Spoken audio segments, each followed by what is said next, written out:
আমার সাথে যদি কেউ যুদ্ধ করে ফার্স্ট হতে পারো তাহলে আমি মেনে নিব, আর যদি ফার্স্ট না হতে পারো আমি যা বলবো তাই মেনে নিতে হবে।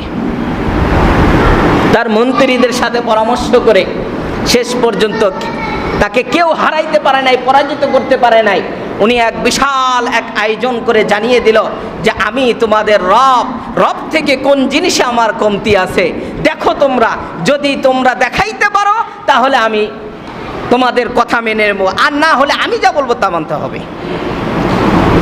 স্বর্ণ, রৌপ্য, হীরা, কাঞ্চন, জহরত, যত প্রকার খনিজ সম্পদ আছে, যেখানে আছে, যেই অবস্থায় আছে, এই সব কিছু নমরুদ সব খজিনা, তার একটি সুরমা ছিল, সুরমা, এই সুরমাটা চোখে দিলে সে দেখতে পেত।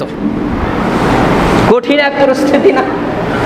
এই সব কিছু উঠানোর পর বললো দেখো আমি সব কিছুতে শক্তি রাখি, সুতরাং আমাকে তোমরা রব হিসেবে মেনে নাও। রব হিসাবে মেনে নেবেন, এই পর্যন্ত স্মরণ রাখবেন। আমি জিজ্ঞাসা করলে আবার বলবেন। ইব্রাহিম আলাইহিস সালাতু ওয়াস সালামের বাবার নাম হলো আজর।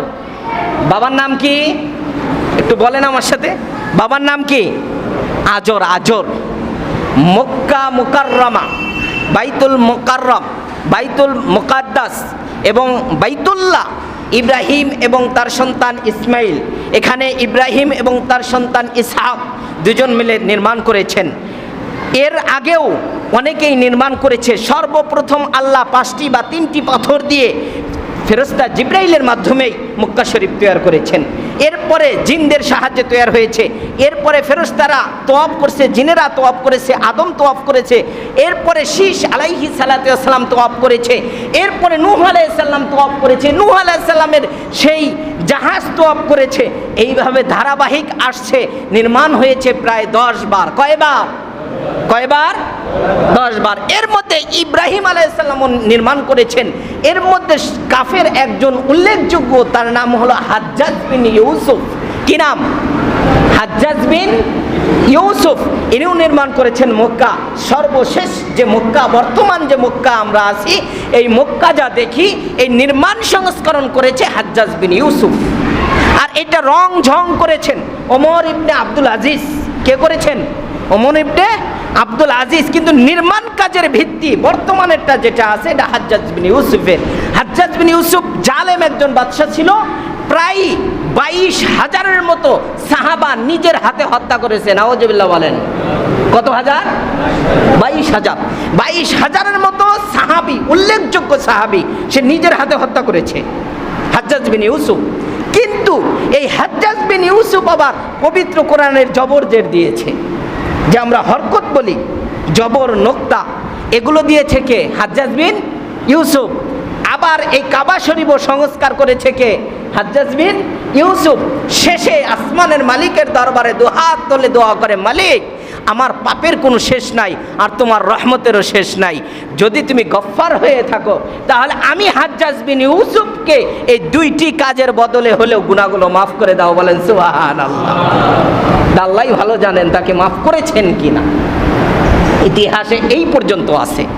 ইব্রাহিম আলাইহিস সালাম মক্কা তৈরি করলেন। ইব্রাহিমকে, এই ইতিহাস তো আমাদের জানা দরকার। ইব্রাহিমের জন্ম কোথায় থেকে, কিভাবে আসছে? ইব্রাহিম আলাইহিস সালাতু ওয়াস সালামের বাবার নাম ছিল আজর। কি নাম ছিল? একটু কথা বলেন আমার সাথে, কি নাম ছিল? আজর। আজর আজর মাটি দিয়ে মূর্তি তৈরি করতে পারতেন, কারুকার্য ভালো জানতেন। গ্রামের ভাষায় বলি কুমার। কি বলা হয়? কুমার। মাটির হাড়ি পাতিল যিনি তৈরি করে তাকে কি বলা হয়? কুমার। খুব সুন্দর তৈরি করতে পারতেন।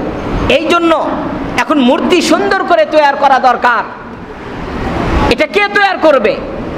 নমরুদ ঘোষণা করে দিলে এমন কেউ আছে কিনা দেখো সুন্দর মূর্তি তৈরি করতে পারে। এরপরে যতটুকু এলান হলো, এলান অনুযায়ী আজরকে পাওয়া গেল। আজরকে তার দরবারে আনা হলো এবং বলল তুমি আমার দরবারেই থাকবে এবং মূর্তি তৈরি করবে। আচ্ছা আপনারা বলুন তো, যে খোদা তৈরি করবে তার দাম কম না বেশি? একটু কথা বলেন, কম না বেশি? বেশি। কিন্তু আর একটা খোদা তো ওখানে আছে, তার নাম হলো নমরুদ। নমরুদ হলো নিজেই খোদা, আবার খোদা তৈরি করে সহযোগিতার জন্য। তাহলে এই খোদার যিনি তৈরি করে তার তো অবশ্যই দাম আছে, আছে কি না? দাম আছে। এই জন্য নমরুদ চিন্তা করলো তাকে যদি কুমার নাম রেখে দিয়ে গরিব নাম রেখে দেয় তাহলে আমার খোদার দাম কমে যাবে, সুতরাং তাকে মন্ত্রী পর্যায়ে রাখতে হবে। কাকে রাখতে হবে? মন্ত্রী পর্যায়ে। এই জন্য আজরকে অফার করা হলো, তুমি আমার মন্ত্রী, আর তুমি এই ঘরের ভিতরে সুন্দর সুন্দর কারুকার্য করে যে সরুর সামানা লাগে এটা দিয়ে তুমি মূর্তি তৈরি করে দাও আমাকে। আর এইটা ঘোষণা হয়ে যাবে যে এটা হলো সহযোগী, কিন্তু মূল হলো আসল খোদা হলো নমরুদ। আসল খোদার নাম কি? নমরুদ। আজর তা করলেন, শুরু হয়ে গেল লম্বা ইতিহাস। আজর হয়ে গেল মন্ত্রী, আর তার বাদশা হলো কে? নমরুদ। পরিশেষে হলো খোদা, আর খোদার মন্ত্রী হলো কে? যিনি তৈরি করে, আজর। এখন আজর তৈরি করেন, মাশাআল্লাহ। এভাবে 100 বছর চলে গেল। 100 বছর যাওয়ার পর আরও তাদের জনবল ধনবল সব কিছু বেড়ে গেল। বেড়ে যাওয়ার পর নমরুদ বলতেছে, আজর, আমি আজকে রাত্রে একটা স্বপ্ন দেখেছি। কি স্বপ্ন?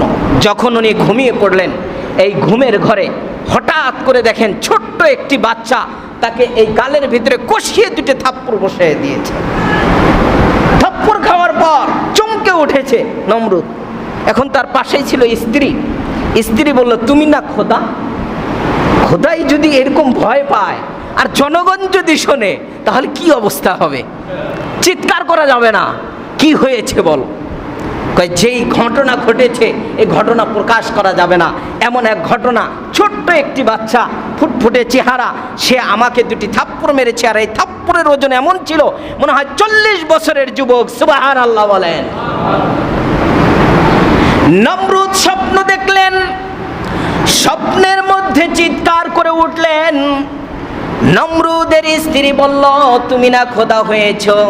খোদায় যদি এমন চিৎকার করে জনগণ কি করবে? চিৎকার বন্ধ করো। কি হয়েছে ঘটনা? নমরুদের স্ত্রীকে ঘটনা জানানোর পর বলল, সামান্য একটি বিষয়, ছোট্ট বাচ্চা থাপ্পড় দিয়েছে এর জন্য। এখন নমরুদ বলল যে 3 দিন অথবা 7 দিনের ভিতরে কোনো পুরুষ তার স্ত্রীর সাথে থাকতে পারবে না। যদি জানা যায় সাথে সাথে শিরচ্ছেদ, তার মাথাটা ফেলে দাও। এখন তার সৈন্য সহস্র, 70 লাখ সৈন্য ঘরে ঘরে তৈরি করে দিল, একটি করে তার সাথে আবার বডিগার্ড দিয়ে দিল। টোটালে প্রায় 1.5 কোটির মতো সৈন্য চতুর্পাশে নিয়োগ করে দিল, যে কোনো মানুষ অর্থাৎ কোনো নর নারী যেন এই 7 দিনের ভিতরে এক জায়গায় হতে না পারে। হইলেই তো এই তারকা চলে আসবে, আর তারকা আসলেই আমার স্বপ্ন ঠিক হবে, আর স্বপ্ন ঠিক হলেই আমার 300 বছরের রাজত্ব শেষ হয়ে যাবে। এটা নমরুদের ধারণা। এই ধারণা অনুযায়ী সবাই প্রহরী ঠিক হওয়ার পর সবাই সবাইকে কঠোর নজরদারিতে রেখেছে, কেউ যেন এক জায়গায় না হতে পারে। একটু যদি ব্যতিক্রম বোঝা যায়, অমুক পুরুষ অমুকের সাথে কথা বলার চেষ্টা করে, সঙ্গে সঙ্গে তাকে আদালতে হাজির করা হয় এবং কারাবন্দি করা হয়।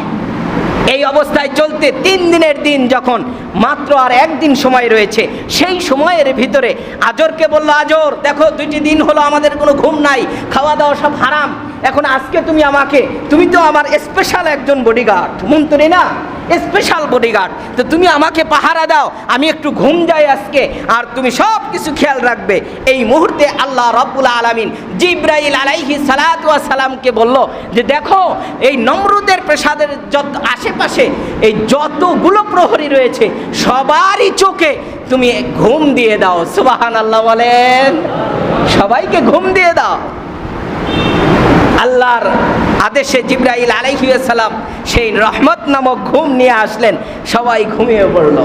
এদিকে নমরুদ তো ঘুম, তার আজকে তো অনুমতি নিয়ে ঘুমাইতেছে সে। আজর চিন্তা করলেন যে আজকে তো আমারও একটা সুযোগ যাচ্ছে। সুবহানাল্লাহ বলেন। সুযোগটা তো আমারই। আর আরেকটা কথা বলি যে অনেক সময় যদি আপনাকে হত্যা করে আপনারই কাছের বডিগার্ড সেনাবাহিনী, তাহলে ধরা কিন্তু খুবই কঠিন, ঠিক কিনা বলেন? আর ইতিহাস আমাদের এই পর্যন্ত চলে আসছে কাছের মানুষই বেশি হত্যা করেছে।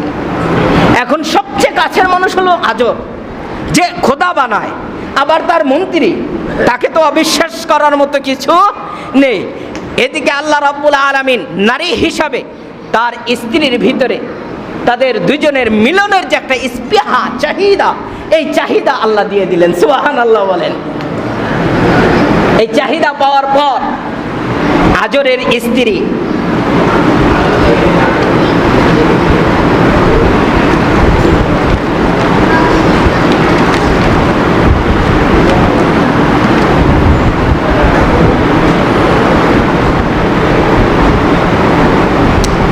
যখন এই চাহিদা আল্লাহ রাব্বুল আলামিন তৈরি করে দিলেন, আজরের স্ত্রী তখন ওখান থেকে যেভাবে সম্ভব, যেভাবে আসা যায় সেই পরিস্থিতি এবং অবস্থা নিয়ে সে সেখান থেকে চলে আসলেন। সুবহানাল্লাহ বলেন। সেখান থেকে চলে আসলেন, অর্থাৎ চলে আসলেন নমরুদের বাসায়। নমরুদের যে প্রাসাদ আছে সেই প্রাসাদে চলে আসলেন। তার নাম হলো আদনা। কি নাম? আদনা। আজরের স্ত্রীর নাম কি ছিল? আদনা। এই আদনা নামক স্ত্রী চলে আসলেন। এখন প্রতিমধ্যে সব ঘুমিয়ে পড়েছে, এই ঘুমের মাঝে প্রবেশ করলেন। প্রবেশ করার পর এখন তারও তো দায়িত্ব রয়েছে বাদশাকে পাহারা দেওয়া। জিবরাইল আলাইহিস সালাতু ওয়াস সালাম বললেন, আজর টেনশনের কোনো কারণ নাই, তোমার দায়িত্বটা আমি পালন করব। সুবহানাল্লাহ আসতে বলেন। সে তরবারি নিয়ে দাঁড়িয়ে গেল। এদিকে যদি ঘুমের মধ্যে ব্যতিক্রমে দেখে তাহলে তো একজন দাঁড়িয়ে আছে, আছেই কিনা বলেন? সে হলো জিবরাইল আলাইহিস সালাতু ওয়াস সালাম। আজর এবং তার স্ত্রী আদনা দুজনে মিলিত হলেন এবং মিলিত হওয়ার পর আল্লাহ রাব্বুল আলামিন সেই সময়ের ভিতরে তার রেহেমের ভিতরে একটি সন্তান দান করলেন, যার নাম হলো ইব্রাহিম। আব্রাহার অপর নাম কি? ইব্রাহিম। এই ইব্রাহিমকে আল্লাহ দান করলেন। দান করার পর আবার সেই ঘুমের সেই রাত্রি থাকতেই তার নিজ বাসায় চলে গেলেন। যাওয়ার পর আচ্ছা বলুন তো, মা বোনদের গর্ভে যখন সন্তান আসে, আমাদের বর্তমান অবস্থা আমরা যতটুকু বুঝি, তাহলে পিরিয়ডের যে রক্ত যেটা আমরা মাসিক বলি গ্রামের ভাষায়, এই পিরিয়ডটা বন্ধ হয়ে যায়। ঠিক কিনা বলেন? বন্ধ হয় কিনা বলেন? বন্ধ হয়ে যায়। আর বন্ধ হওয়ার পরেই আমরা বুঝতে পারি আল্লাহ একটা সন্তান দান করবেন। আমাদের বর্তমান অবস্থা অনুযায়ী সেই সময় এই আদনাকে আল্লাহ রাব্বুল আলামিন জিবরাইলের সাহায্যে বললেন, তোমার যদি এই পিরিয়ড বন্ধ হয়ে যায়, ব্লাডিং বন্ধ হয়ে যায়, তাহলে তো তোমাকেও ধরে ফেলবে। এই জন্য আমি আল্লাহ তোমার সহজের জন্য প্রত্যেক মাসে এই পিরিয়ডকে জারি করে দিলাম। বলেন সুবহানাল্লাহ। এখন ইব্রাহিম আলাইহিস সালাতু ওয়াস সালাম মায়ের গর্ভের ভিতরে বড় হন, কিন্তু পিরিয়ড চলতে থাকে। কারণটা হলো নমরুদ যেন বুঝতে না পারে, আজরও যেন বুঝতে না পারে যে তার একজন সন্তান আসবে। লম্বা ইতিহাস। আবারও সে পাত্রীদেরকে নিয়ে বসে গেল, দেখো 7 দিনের ভিতরে ওই সন্তান এসেছে কিনা। তারা আবারও তারকা গণনা শুরু করে দিলেন। গণনা করে বলল, মহারাজ বাদশাহ খোদা যেটাই বলুক না কেন, ওই সন্তান পৃথিবীর জমিনে আবির্ভাব করেছে আপনাকে ধূলিসাৎ করার জন্য। ওই সন্তানই আপনার এই রাজত্বকে শেষ করে দিবে। রাগান্বিত হয়ে গেলেন। 2 থেকে 4 জন পাত্রীকে সঙ্গে সঙ্গে শিরচ্ছেদ করলেন। করার পর বললেন, দেখো 10 মাস 10 দিনের ভিতরে এই সন্তান যেন পৃথিবীর জমিনে ভূমিষ্ঠ না হতে পারে। ভূমিষ্ঠ হওয়ার সঙ্গে সঙ্গে এই 10 মাসের ভিতরে যত পুরুষ সন্তান আসবে সবাইকে তুমি সাথে সাথে হত্যা করে ফেলবে, কতল করে ফেলবে। শিশু বাচ্চার আক্রোশ দিয়ে দিল। যে যেখানে খবর আসে 10 মাস যদি না হয় 7 মাস হয়ে যায় বা বেশি হয়, তাদেরকেও হত্যা করে। এক পর্যায়ে শিশু বাচ্চা একের পর এক হত্যা করলো। কারণটা হলো পুরুষ নামক কোনো বাচ্চাকে পৃথিবীর জমিনে রাখা যাবে না। পুরুষ নামে কোনো সন্তানকে রাখা যাবে না। যখন ইব্রাহিম আলাইহিস সালাতু ওয়াস সালামের ভূমিষ্ঠের সময় হলো, তখন জিবরাইল আলাইহিস সালাতু ওয়াস সালাম আসলেন। আসার পর বললেন, আদনা তোমার তো সন্তান হবে। আর আদনাও টেনশনে পড়ে গেলেন যে আমার স্বামী তো তার মন্ত্রী, আবার ঘোষণা হয়েছে 10 মাসের ভিতরে যদি কোন সন্তান আসে তাকে হত্যা করা হবে। এই সন্তান আমি কোথায় প্রসব করব, কোথায় ডেলিভারি হব আমি? তখন জিবরাইল আলাইহিস সালাতু ওয়াস সালাম মুস্কি হাসি দিয়ে বললেন, যেই আল্লাহ তোমাকে সন্তান দান করেছে, রয়েছে 3টি আঙ্গুল রয়েছে, এই 3টি আঙ্গুল তার মুখের ভিতরে দিয়ে দাও। এত নরম এবং সফট আঙ্গুলগুলো, দেখবেন ছোট বাচ্চারা অনেকেই আঙ্গুল চষে আছে কিনা অভ্যাস অনেকেরই রয়েছে। এই অভ্যাস থেকে কখনো বিরত করবেন না। নবীজি বলেছেন, কোনো বাচ্চা যদি আঙ্গুল চষে ওই বাচ্চাটা নীরব হবে এবং ওই বাচ্চার আঙ্গুল থেকে আল্লাহ রাব্বুল আলামিন কোন রিজিকের ফয়সালা করবেন। বলেন সুবহানাল্লাহ। 3টি আঙ্গুল যখন ভিতরে প্রবেশ করানো হলো, প্রবেশ করানোর পর এবার জিব্রাইল জিজ্ঞাসা করলেন, মালিক জানতে বড় ইচ্ছা করে 3 আঙ্গুলের মাধ্যমে কি হবে? আল্লাহ রাব্বুল আলামিন বলেন, ও জিব্রাইল, মা হারা সন্তান, এদিকে নমরুদের চাপ, বাবা হলো আজর, আমি রব এই তিনজনের আনন্দের জন্য 3টা আঙ্গুল থেকে 3টা ব্যবস্থা করে রেখেছি। বলেন সুবহানাল্লাহ। কয়টা ব্যবস্থা করেছি? 3টা। 1 নাম্বার হলো প্রথম যে শাহাদাত আঙ্গুল, এই শাহাদাত আঙ্গুল থেকে তার মায়ের বুকের দুধ খাওয়ার পর যে তৃপ্তি পাবে, তার থেকেও স্বচ্ছ দুধের ব্যবস্থা আমি শাহাদাত আঙ্গুলের ভিতরে করে রেখেছি। 2য় আঙ্গুলের ভিতরে খালেস মধু, আমি মধুর ব্যবস্থা করেছি। 3য় আঙ্গুলের ভিতরে একটু বড় হওয়ার পর মধু খাবে না, দুধও খাবে না, এই জন্য 3য় আঙ্গুলের ভিতরে আমি জমজমের পানির ব্যবস্থা করে রেখেছি। সুবহানাল্লাহ বলেন। 3টা আঙ্গুল চষে, উদাহরণস্বরূপ ইব্রাহিমের বয়স হলো 1 বছর, ইব্রাহিমকে দেখতে মনে হয় 2 বছর। এর মানে হলো বারবার আল্লাহ রাব্বুল আলামিন জান্নাতি নিয়ামত দিয়ে এত দ্রুত তার শরীর স্বাস্থ্য করে দিচ্ছেন, যাতে করে নমরুদ ধরতে না পারে কোন দিন কয় তারিখে জন্মগ্রহণ করেছে। আল্লাহ রাব্বুল আলামিন এই ব্যবস্থা করেছেন। এরপরে দেখা গেল জিবরাইল আলাইহিস সালাতু ওয়াস সালাম চলে গেলেন, সঙ্গে সঙ্গে হিংস্র কিছু প্রাণী ইব্রাহিমকে ধ্বংস করার জন্য চলে এসেছে। বাঘ যখন থাবা দেবেন হিংস্র প্রাণী হয়ে, বাঘকে আল্লাহ রাব্বুল আলামিন বললেন, তুমি আমার আদেশেই চলো, আমার হুকুমেই চলো, তুমি যেহেতু এসেছো তাকে ধ্বংস করার জন্য, ধ্বংস নয়, যতদিন ইব্রাহিম এখানে থাকবে ততদিন পর্যন্ত তার এই সফট শরীরের মধ্যে মশা মাছি যেন না পড়তে পারে, তোমার লেজ দিয়ে তাকে হেফাজত করবে। সুবহান। বাঘ আসছে খাওয়ার জন্য, আল্লাহ বলেছে যেহেতু এসেই গেছো তাহলে তোমার একটা দায়িত্ব রয়েছে, দায়িত্ব হলো তোমার লেজ দিয়ে মশা মাছি সরাও, এটাই তোমার দায়িত্ব। এখন কিছুদিন পর বাঘে আবার ফরিয়াদ করলো যে আসমানের মালিক, একা তো কষ্ট হয়ে যায়, কয় তাহলে আরো কিছু দিয়ে দেই। 4টা বাঘ আল্লাহ নিয়োগ করলেন, 7 বছর পর্যন্ত তোমরা শুধু ইব্রাহিমের দেখাশোনা করবে। সুবহানাল্লাহ বলেন। 1 সপ্তাহ পর পর বৃহস্পতিবার তার মা আদনা আসে সন্তানকে দেখার জন্য, কিন্তু দেখার সময় যখন আসেন আল্লাহ রাব্বুল আলামিন ওই দিন তাকে মল ত্যাগের ব্যবস্থা করে দেন। সুবহানাল্লাহ বলেন।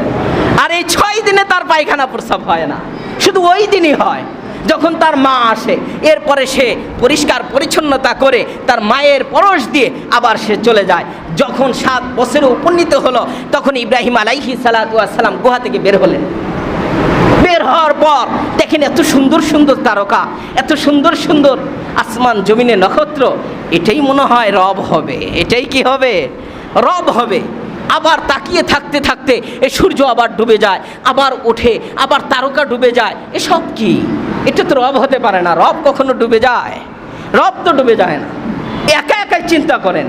আবার গাছপালা দেখেন, পাহাড় পর্বত দেখেন, আসমান দেখেন, সব কিছু মিলে যখন 8 বছর বয়স হয়ে গেল তখন সে চিন্তা করলো এ সব কিছুর পিছনে একজন সৃষ্টিকারী রয়েছে, নিশ্চয়ই একজন তৈয়ারকারী রয়েছে, তিনিই হলো আমার রব, তিনিই হলো আল্লাহ। বলেন সুবহানাল্লাহ। এই 8 বছর বয়সে তখন সে গুহা থেকে বের হওয়ার পর সবাই তাকে দেখতেছে। 16 বছর বয়স হয়েছে। কত বছর? কথা বলেন আমার সাথে, কত বছর? 16 বছর বয়স। এখন আজরকে জিজ্ঞাসা করলো, কি ব্যাপার, এটা তোমার ছেলে কতদিন আগে জন্মগ্রহণ করেছে, কত সালে? আমি ভালোভাবে বলতে পারবো না, তার বয়স অনুপাতে বোঝা যায় যে প্রায় 16 বছর বয়স। এটাই হবে মনে হয়, এটাই হবে মনে হয়। আসলে দিন তারিখ যদি বের করে তাহলে তো তাকে হত্যা করবে, ঠিক কিনা বলেন? এই জন্য আল্লাহ তাকে স্বাস্থ্য এমন করে দিয়েছেন। কিছু বাচ্চা আছে দেখবেন 3 মাসের বাচ্চা 6 মাসের বাচ্চার মতো লাগে, আছে না এমন বাচ্চা? মানে এতটা মোটা তাজা হয়। ইব্রাহিমকে আল্লাহ এমনই করেছেন। এখন এই ছোট বয়সে ফার্স্ট দাওয়াত দিয়েছেন ইব্রাহিম আলাইহিস সালাতু ওয়াস সালাম তার বাবা আজরকে, যে বাবা আপনি যে এসব কিছু তৈরি করেন, তৈরি করে তাকেই আবার আল্লাহ বলেন। আচ্ছা বলুন তো, আপনিই তৈরি করেন আবার আপনিই আল্লাহ বলেন, এটা কি হয়? এটা তো হয় না। ইব্রাহিমকে বলল যে দেখো তুমি ছোট মানুষ, এটা আমার মালিকের আদেশ এবং বাদশা নমরুদের আদেশ যে এটা তৈরি করতে হয়, এ কথা বলা যাবে না কখনো, এটা বললে বাদশা জানলে তোমাকে হত্যা করবে। তো উনি চিন্তা করলেন, সাময়িকের জন্য তার ইতিহাসগুলো দেখি কিভাবে কি করে তারা। সেই সময় মনে করেন 360টি মূর্তি ছিল, এখন তো হিসাব ছাড়া 3 কোটিও হতে পারে, আরও বেশিও হতে পারে। এখন এই মূর্তি, ছোট ছোট মূর্তিগুলো বাজারে নিয়ে যায়, মানুষে কেনা বেচা করে। একদিন তাকে দায়িত্ব দিয়ে তার বাবা প্রসাব করার জন্য চলে গেল, হাজত সারার জন্য। এই মুহূর্তে একটা কুকুর চলে আসছে। আসার পর এখন এক কুকুরের অভ্যাস তো জানেন কিভাবে প্রসাব করে, এক ঠ্যাং উঁচা করে বিসমিল্লা করে মেরে দিছে, বুঝলেন না? এখন মারার পর সেই রসকস যা আছে সব পুরো শরীরে ভরে গেছে। এখন ইব্রাহিম আলাইহিস সালাম দূর থেকে তামাশা দেখেন, দেখি বাবা কি বলে। এখন আসার পর বলতেছি, ইব্রাহিম তুমি এদিকে আসো, দেখো মালিকের রহমত, আমাদের খোদা রহমত আজকে হচ্ছে, তার শরীর থেকে রহমত বের হচ্ছে। আমরা যদি এটা খেতে পারি তাহলে আমাদেরও রহমত হবে। নাউজুবিল্লাহ। ইব্রাহিম আলাইহিস সালাম এখন হাসতেছিলেন, বাবা এটা তো রহমত না, কিছুক্ষণ আগে একটা কুকুর প্রসাব করেছে, এটা আবার রহমত হয় কেমনে? এখন উনি বললো, বাবা এটা তো বলা যাবে না যে এটা হলো কুকুরে প্রসাব করে, আস্তাগফিরুল্লাহ, এটা যেন কোনোদিন না বলো, এটা রহমত। এটা কি রহমত? ওই দিন কিছু বলে নাই, আবারও নিয়ে গেছে। নিয়ে যাওয়ার পর তারপরের দিন তার মাথার উপরে দিয়েছে। এখন কিছু দূর যায় আর মাথায় একটা ঝাঁকি দেয়, ঝাঁকি দিলে মূর্তিগুলো ভালো থাকবে? কথা বলেন, মাটির মূর্তি। এখন এইভাবে যায়, বাজারে যাওয়া পর্যন্ত মোটামুটি আকারে 50% মূর্তির হাত পা শেষ। এখন বলতেছে, বাবা এগুলো কি করছো? আমার কোনো দোষ নাই। তারা খাঁচার ভিতরে এমন প্রকার মারামারি শুরু করলো, আমি একা কয়টারে সামলাবো? এই জন্য আমি আমার মতো আমি নিয়ে যাচ্ছি। দেখবেন মাদ্রাসার ছাত্রছাত্রীদেরকে ওই ভ্যানে করে নিয়ে যায়, ওরা যতই মারামারি করুক না কেন, গাড়ি চালক গাড়ি চালায়, ঠিক কিনা বলেন? যেটা আমার দেখার বিষয় না, তা আমি আমার গতিতে চলে আসছি। এখন বললো, না, ছেলের কথা এবং কাজকর্মের ভিতরে একটু ব্যতিক্রম বোঝা যায়। পরের দিন তার বাবাকে ডাক দিয়ে বলল, বাবা আমি এই মূর্তির পূজা করব না।